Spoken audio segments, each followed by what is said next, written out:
Islamic इतिहास में एक वक्त ऐसा भी आया जब कुछ ही सालों के अंदर इस्लाम का झंडा मिडिल ईस्ट से लेकर सेंट्रल एशिया, उत्तरी अफ्रीका से लेकर स्पेन और यहाँ तक कि भारत तक पहुँच गया था। ये वो साम्राज्य था जिसने न सिर्फ इन एरियाज पर कब्जा किया बल्कि बड़े पैमाने पर इस्लाम का प्रसार भी किया। इस साम्राज्य के चलते ही बड़े पैमाने पर दुनिया भर के आर्ट और कल्चर के साथ साथ नॉलेज के लेवल पर भी बदलाव आए। आज हम बात करने वाले हैं इसी साम्राज्य के बारे में जिसे इतिहास में उम्मय्यद खलीफा साम्राज्य के नाम से जाना जाता है। आखिर कौन थे उम्मय्यद और कैसे उन्होंने बस कुछ ही दशकों में इतना बड़ा साम्राज्य खड़ा कर लिया। सबसे बड़ी बात यह है कि आखिर कैसे इस साम्राज्य ने इस्लाम के पवित्र खलीफाओं की सत्ता को उखाड़ दिया और कैसे भारत से इस साम्राज्य का बहुत गहरा कनेक्शन है। ये सारी कहानी हम जानेंगे, तो वीडियो को इन तक जरूर देखिएगा, क्योंकि अपना इतिहास नहीं जानोगे तो खुद को कैसे पहचानोगे।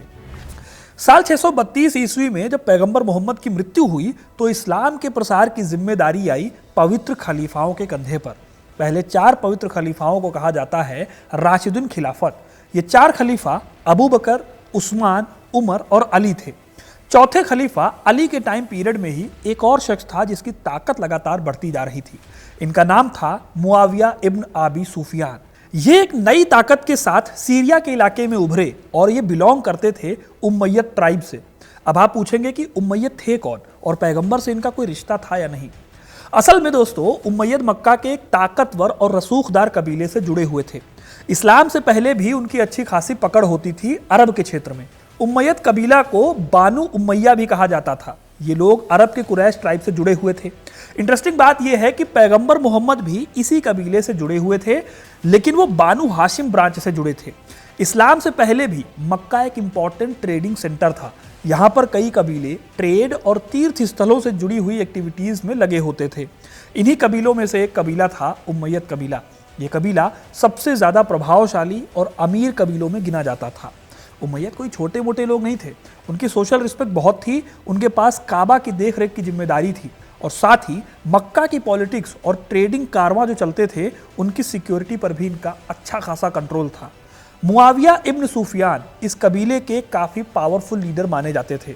इन्होंने बाद में इस्लाम को कबूल कर लिया था और नए नए इस्लाम में भी इनकी बहुत ज़्यादा इज्जत थी। पैगंबर मोहम्मद की मृत्यु के बाद कुल 4 खलीफाओं के टाइम पर सीरिया के एरिया में इनका बहुत ज़्यादा प्रभाव था और आखिरी खलीफा अली के वक्त में वो सीरिया के गवर्नर भी थे। इतिहासकार अल तबरी ने मुआविया की पॉलिटिकल अंडरस्टैंडिंग की बहुत तारीफ की है। मुआविया को अच्छे से पता था कि इस्लाम का प्रसार करने के लिए सिर्फ और सिर्फ रिलीजियस मार्गदर्शन नहीं बल्कि strong political and administrative centre की बहुत ज़्यादा जरूरत पड़ेगी। आगे चलकर हालात कुछ ऐसे बनते हैं कि खलीफा की गद्दी मुआविया के पास ही आ गई। दरअसल हुआ यह कि 656 ईस्वी में तीसरे खलीफा हजरत उस्मान की हत्या कर दी गई। इस घटना ने मुसलमानों में बहुत ज़्यादा गुस्सा फैला दिया। हजरत उस्मान इन्हीं मुआविया के चचेरे भाई थे। उन्होंने नए खलीफा अली से मांग की कि उस्मान की मौत का बदला लिया जाए, लेकिन अली उस्मान की हत्या पर खास काम कर नहीं रहे थे। इस बात से मुआविया काफ़ी ज़्यादा गुस्सा थे। उन्हें लगता था कि अली उस्मान की हत्या का बदला लेना नहीं चाहते। इस वजह से हजरत अली और मुआविया के बीच में खिलाफत को लेकर स्ट्रगल होता है। इस स्ट्रगल को फितना यानी सिविल वॉर कहा जाता है, क्योंकि मुस्लिम धड़े जो थे उस टाइम पर वो आपस में लड़ पड़े थे। फिर आता है साल 661 और खलीफा अली की भी हत्या हो जाती है। उनकी हत्या के बाद मुआविया ने खलीफा के लिए अपनी दावेदारी पेश की। इस तरह मुआविया ने राशिदीन खलीफा को उखाड़ दिया और दमिश्क को अपनी राजधानी बनाकर उम्मय्यद खिलाफत की नींव रखी। यह इस्लामिक इतिहास में बहुत बड़ा बदलाव था, जिसके साथ एक ऐसा विवाद भी सामने आया जिसने मुहर्रम के मातम को आगे जाकर जन्म दिया। इस वीडियो में मैंने करबला की लड़ाई का इतिहास बताया है, जो कि उम्मय्यद डायनेस्टी के दौरान ही हुआ था। आप वहां पर इस वीडियो को देख सकते हैं अगर आपको डिटेल में जानकारी चाहिए। फिलहाल अगर इस कहानी के लिए शॉर्ट में बताऊं तो हुआ यह कि अली की जब मौत हुई तो उनके बेटे हसन ने गद्दी संभाली, लेकिन उम्मय्यद उन्हें खलीफा मानते नहीं थे। इसके बाद हसन ने फितना को रोकने के लिए उम्मय्यदों के साथ कॉम्प्रोमाइज किया और मुआविया को खलीफा की गद्दी सौंप दी। साल 661 में संधि होती है, लेकिन मुआविया ने इस संधि की रिस्पेक्ट नहीं की। संधि में शर्त थी कि मुआविया राजवंश यानी डायनेस्टी को एस्टेब्लिश नहीं करेंगे, लेकिन मुआविया ने इस संधि को माना नहीं और अपने बेटे को अगला खलीफा डिक्लेयर कर दिया। इसी चीज ने आगे जाकर करबला की जंग को भी जन्म दिया था, जिसने शिया और सुन्नी धड़े के बीच की खाई को और गहरा कर दिया। खैर, अगर आप हिस्टोरियन बर्नार्ड लेविस की बात सुने तो वो कहते हैं कि भले ही मुआविया के इस कदम को उस दौर में बहुत से मुसलमानों ने पसंद नहीं किया, आज भी नहीं करते हैं नो डाउट, लेकिन उसने इस्लाम को एक स्टेबल पॉलिटिकल सिस्टम दिया जो कि इस्लाम के प्रसार को, एक बड़े लेवल के इस्लामिक एम्पायर को चलाने के लिए ज़रूरी था। इस तरह अगर आप देखो तो उमैयद खिलाफत सिर्फ एक पॉलिटिकल डायनेस्टी नहीं थी, बल्कि बहुत ही ताकतवर मिलिट्री और एडमिनिस्ट्रेटिव ढांचा था जिसने इस्लामिक दुनिया को एक नई डायरेक्शन में डेवलप किया। जिस प्रकार से और जिस तेजी से ये एम्पायर फैला, उससे पता भी चलता है कि उमैयद बहुत ताकतवर थे। देखिए, उमैयद खिलाफत 661 में मुआविया प्रथम के साथ शुरू होती है और 750 ईस्वी तक चलती है, यानी करीब 90 साल तक। सिर्फ 90 सालों के अंदर इनका साम्राज्य ईस्ट में भारत के पास सिंध से लेकर वेस्ट में स्पेन तक फैल गया था। आपने ब्रिटेन के लिए वो कहावत सुनी होगी कि ब्रिटेन एम्पायर का जो सूरज है वो कभी डूबता नहीं। वो कहावत इनके ऊपर भी लागू होती है अगर आप इसका एक्सपेंशन देखो। नॉर्थ में इसका इंपैक्ट एनाटोलिया यानी आज के तुर्की तक था। यहाँ पर बाइजेंटाइन एम्पायर था जिससे इनकी बहुत ज़्यादा लड़ाई चलती रहती थी। इस तरह अगर आप वर्ल्ड मैप पर देखोगे तो एक बहुत बड़ा हिस्सा आपको दिखाई दे रहा होगा, जो ग्रीन कलर में आप देख रहे हैं वो इसी उमैयद डायनेस्टी का हिस्सा था। यह वो साम्राज्य था जिसने पहली बार इस्लाम को मेडिटेरेनियन सी के दोनों किनारों पर फैला दिया था।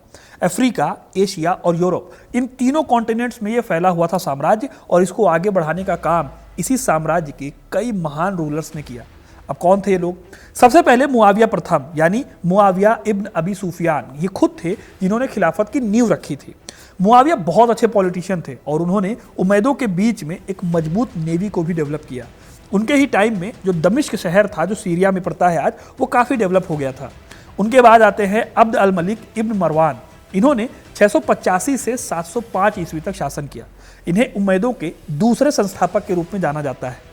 मारवान ने इंटरनल रेबेलियंस को खत्म किया और उमैयद एम्पायर को एक करते हुए एक सेंट्रलाइज्ड ढांचा खड़ा किया। उन्होंने अरेबियन लैंग्वेज को एम्पायर की ऑफिशियल लैंग्वेज बनवाया। इस्लाम से जुड़े सिक्के इन्होंने शुरू किए और जेरूसलम में डोम ऑफ द रॉक को बिल्ड किया। आज भी ये डोम ऑफ द रॉक यहाँ मौजूद है और इस्लाम में इसकी बहुत ज़्यादा मान्यता है। खैर, आगे बढ़े तो अब्द अल मलिक के बेटे थे अल वलीद प्रथम, और इनका टाइम पीरियड था जब उमैयद एम्पायर अपने पीक पर पहुंचा। इन्होंने 705 से लेकर 715 ईस्वी तक रूल किया। यही वो टाइम पीरियड था दोस्तों जब उमैदों ने सिंध को भी जीता था। जी हाँ, मोहम्मद बिन कासिम नाम का कमांडर, जिसने 17 साल की एज में सिंध के राजा दाहिर को हराया था। ये जो कमांडर था ये उमैदों से ही जुड़ा हुआ था। 712 ईस्वी में सिंध पर कब्जे के चलते भारत के नॉर्थ वेस्टर्न हिस्से में इस्लाम की एंट्री हुई। इस तरह से आप अगर देखो तो जंग के माध्यम से पहली एंट्री भारत में इस तरह से होती है। इसी तरह से एक और जीत है जिसके बारे में उमैयद शासकों की बहुत तारीफ होती है, और वो जीत है स्पेन पर विजय। जिस वक्त मोहम्मद बिन कासिम भारत पर हमला करने निकला था, ठीक उसी वक्त 711 ईस्वी में तारिक बिन जियाद नाम का एक कमांडर था जो अपनी छोटी सी मुस्लिम सेना के साथ स्पेन पर अटैक करने निकले थे। यहाँ उन्होंने स्ट्रेट ऑफ जिब्राल्टर के पास अपना पड़ाव डाला। उनकी सेना बहुत छोटी थी और जीत बहुत मुश्किल थी, इसीलिए अपनी सेना में जोश भरने के लिए उन्होंने जीत या शहादत, इन दो ऑप्शंस को ही रखा।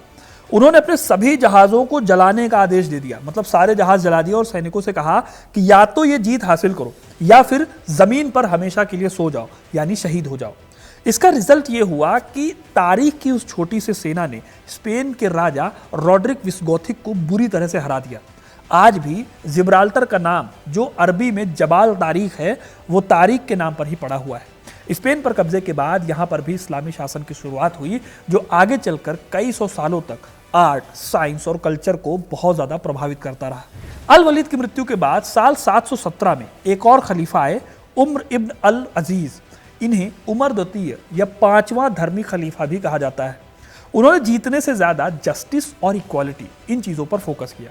उन्होंने मावाली यानी गैर अरब मुस्लिम्स को भी बराबर राइट्स देने के काम किए। इस तरह इन महान उमैयद रूलर्स ने बड़े पैमाने पर जीत हासिल की और अब तक का सबसे बड़ा मुस्लिम एम्पायर खड़ा किया।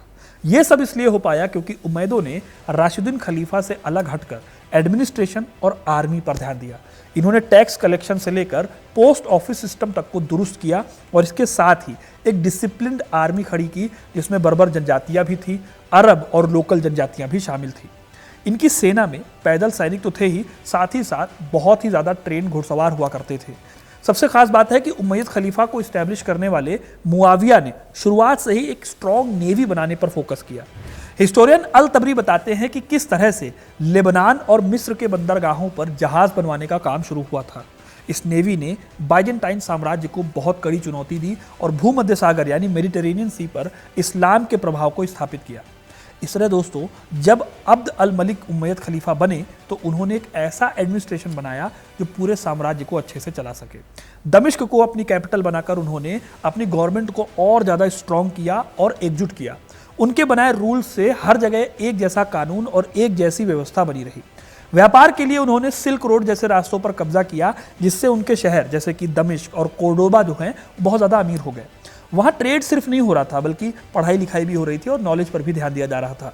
इस्लाम को फैलाने का जोश भी सैनिकों और अफसरों में बहुत था, जिससे उन्हें हर काम में हिम्मत और भरोसा मिलता था। उनको लगता था कि वो इस्लाम का प्रसार कर रहे हैं।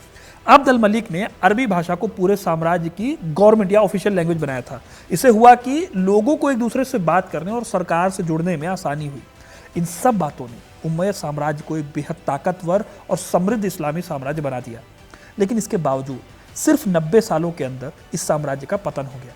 भले ही राशिदुन खलीफा से उम्मयद काफ़ी अलग थे, लेकिन उम्मयदों में भी कुछ ऐसी दिक्कतें थी जिसके चलते आगे जाकर उनका पतन हो गया, उनका डिक्लाइन हो गया। अब जाहिर है कि कोई भी साम्राज्य हमेशा के लिए टिकता नहीं है, इतिहास इस बात का गवाह है। और यही बात उम्मयद खिलाफत पर भी लागू होती है। 7वीं और 8वीं सदी में उम्मयदों से बड़ी ताकत शायद ही कोई चीज़ थी, लेकिन 750 आते आते ही जो साम्राज्य है ये ढह गया। और ये सब अचानक नहीं हुआ था, बल्कि इसके पीछे कई बातें थी। सबसे पहले तो ये कि उम्मयदों में उत्तराधिकार के साफ नियम नहीं थे। खलीफा बनने के लिए भाइयों, चाचाओं और बेटों के बीच हमेशा से खींचतान चलती रहती थी। इससे होता यह था कि साम्राज्य में हमेशा एक तरह की टेंशन बनी रहती थी। आगे चलकर इसकी वजह से एडमिनिस्ट्रेशन कमज़ोर होता चला गया। इसके अलावा एक बड़ा इशू था मवाली यानी गैर अरब मुसलमानों के साथ भेदभाव। उम्मयद रूलर्स किसी भी मामले में अरब मुस्लिम्स को ज़्यादा तवज्जो देते थे, जबकि जो मवाली थे उनको बराबरी का हक नहीं मिलता था। उनसे टैक्स ज़्यादा लिया जाता था, सेना में अच्छी पोस्ट नहीं दी जाती थी और उन्हें समाज में नीचा भी समझा जाता था। इससे मवाली नाराज़ हुए। उन्हें लगने लगा कि इस्लाम में अगर बराबरी है तो उन्हें यह बराबरी क्यों नहीं मिलती। ज़रूर उम्मयद इस्लाम के खिलाफ काम कर रहे हैं, जाहिर सी बात है ऐसा ही मैसेज जाएगा। इस तरह हुआ ये कि ये नाराज़गी धीरे धीरे रेबेलियन में बदलने लगी और आगे चलकर ये विद्रोह अब्बासी क्रांति में बदल गई। अब्बासी आंदोलन खुरासान प्रांत में शुरू हुआ था और ये पैगंबर मोहम्मद के चाचा हज़रत अब्बास के वंशजों के नाम पर था। अब्बासियों ने मवाली, शियाओं और उन अरबों को अपने साथ जोड़ा जो लोग उम्मयदों से नाराज़ थे। उन्होंने उम्मयदों पर आरोप लगाया कि वो इस्लाम की असल राह से भटक गए हैं और जस्टिस नहीं कर रहे हैं। धीरे धीरे ये आंदोलन इतना ज़्यादा पावरफुल हो गया कि 750 ईस्वी में ज़ाब की लड़ाई में उम्मयद सेना को अब्बासियों ने बुरी तरह से हरा दिया। इस तरह आखिरी उम्मयद खलीफा मारवान द्वितीय की हत्या हो गई और इसके साथ ही दमिश्क में उम्मयद खिलाफत का अंत हो गया। इस हार के साथ दोस्तों एक युग था जिसका अंत हो गया। अब्बासी खिलाफत का एक नया चैप्टर शुरू हुआ जिसने इस्लामी इतिहास को एक नई दिशा दी। लेकिन सवाल आता है कि क्या उम्मयद पूरी तरह से इस जंग में खत्म हो गए थे? जवाब है नहीं। एक प्रिंस था जो इस लड़ाई में बच गया था। हुआ ये कि जब अब्बासियों ने उम्मयद खिलाफत को ख़त्म किया तो उन्होंने उम्मयद परिवार के सभी मेंबर्स को मार डालने का ऑर्डर दिया। लेकिन इस लड़ाई में अब्द अल रहमान नाम का एक शख्स, एक उम्मयद राजकुमार, बच गया। अब्द अल रहमान की कहानी किसी हॉलीवुड मूवी से कम नहीं है। अब्बासी सैनिक हर जगह उनके पीछे पड़े थे, लेकिन इन्होंने हार नहीं मानी। भेष बदलकर अनजाने रेगिस्तानों, पहाड़ों और तमाम मुश्किलों को पार करते हुए भूखे प्यासे कई दिनों तक चलते हुए इन्होंने किसी तरह इजिप्ट और नॉर्दर्न अफ्रीका में पनाह ली। वो जानते थे कि यूरोप में, स्पेन में अभी भी मुस्लिम शासन था और वहाँ उम्मयदों का प्रभाव अभी भी है। इसीलिए उन्होंने स्पेन की तरफ बढ़ने का फैसला किया। 755 ईस्वी में वो पहुँचते हैं स्पेन। वहाँ उन्होंने अपने बचे हुए समर्थकों और उन लोगों को इकट्ठा किया जो अब्बासी शासन से खुश नहीं थे। अगले साल 756 ईस्वी में उन्होंने स्पेन के अब्बासी गवर्नर को हरा दिया और कोर्डोबा में एक स्वतंत्र उम्मयद अमीरात की स्थापना की। इस तरह दमिश्क के उम्मयद अब स्पेन में अपनी खिलाफत चलाने लगे और अगले 300 सालों तक स्पेन में इनकी सत्ता रही। बर्नार्ड लेविस जैसे इतिहासकार अब्द अल रहमान के इस माइग्रेशन को इतिहास का सबसे ज़्यादा सक्सेसफुल पॉलिटिकल वापसी में से एक मानते हैं। कोर्डोबा उस दौर में यूरोप का सबसे बड़ा और सबसे विकसित शहर बन गया था, जो कि उम्मैदों की देन थी। और स्पेन में इस्लाम कैसे फैला और वहाँ से इस्लाम हटकर ईसाई कैसे वहाँ पर डेवलप होते हैं, इस पर भी मैंने एक वीडियो बनाया है, यहाँ पर आप क्लिक करके देख सकते हैं। तो दोस्तों ये थी कहानी उम्मयद खिलाफत की। उम्मयद डायनेस्टी इस्लामी इतिहास की पहली वंशानुगत खिलाफत थी, जिसने इस्लाम को अरब से निकालकर तीन कॉन्टिनेंट्स यानी एशिया, अफ्रीका और यूरोप तक फैलाया। इन्होंने दमिश्क को राजधानी बनाकर एक मजबूत प्रशासनिक ढांचा खड़ा किया, सेना को ऑर्गेनाइज किया और ट्रेड रूट्स पर कंट्रोल किया और आर्थिक समृद्धि को सुनिश्चित किया। अब्द अल मलिक जैसे जो शासक थे, इन्होंने अरबी भाषा को ऑफिशियल भाषा बनाकर पूरे साम्राज्य में एक यूनिफॉर्मिटी लाने की कोशिश की। हालांकि उम्मयदों की कामयाबी के पीछे कई अलग अलग बातें भी थी। उनके यहाँ सत्ता को लेकर इंटरनल स्ट्रगल थे, मवाली यानी गैर अरब मुसलमानों के साथ भेदभाव होता था और शिया समुदाय के साथ इनका टकराव था, जिससे इस खिलाफत की जड़ें कमज़ोर हो गई। करबला की त्रासदी और मवाली के असंतोष ने अब्बासी क्रांति की ज़मीन तैयार की। आखिरकार मैंने आपको बताया कि 750 ईस्वी में ज़ाब की लड़ाई के बाद इनका पतन हो गया। अब दोस्तों उम्मयद वंश भले ही खत्म हो गया, लेकिन उसकी जो प्रशासनिक शैली थी, उसका जो आर्ट और कल्चर था और इस्लाम का जो वैश्विक विस्तार में उसकी जो भूमिका थी, वो आज भी इतिहास में बहुत ज़्यादा मायने रखती है, इंपॉर्टेंट रोल है उसका। उम्मयद खिलाफत ने इस्लामी सभ्यता को एक नया आकार दिया और दिशा दी, जो आने वाले युगों के लिए मार्गदर्शक बनी।